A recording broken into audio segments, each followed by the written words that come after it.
நண்பர்களுக்கு வணக்கம். நான் உங்கள் அன்பு. இன்னையோட நம்ம மக்காச்சோளம் போட்டு 110 நாள் ஆகுதுங்க. ஆக்சுவலாக இன்னொரு 10 நாளில் நம்ம அறுவடை பண்ணியிருக்கணும்.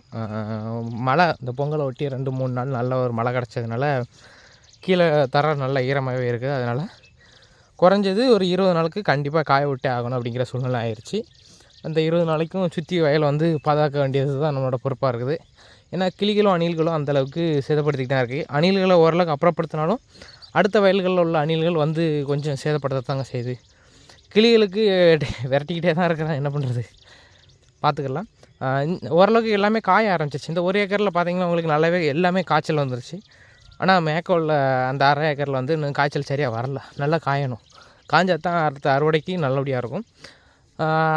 இதுக்கப்புறம் என்ன பண்ண போகிறேன் அப்படின்னா, அடுத்து இன்னும் உளுந்து போடலாமா பருத்தி போடலாமான்னு சொல்லி ஒரு தாட்ஸ் போய்கிட்டு இருக்குது. பார்ப்போம் எப்படி வருது, என்ன அமையுது அப்படிங்கிறத பொறுத்து மழை கிடைக்குமா கிடைக்காதா அது அப்படிங்கிறதையும் கணக்கில் வச்சுக்கிட்டு அதுக்கப்புறம் என்ன பயிர் பண்ணலாம் அப்படிங்கிறத சொல்லி அடுத்தடுத்த வீடியோஸில் உங்களுக்கு போடுறேன்.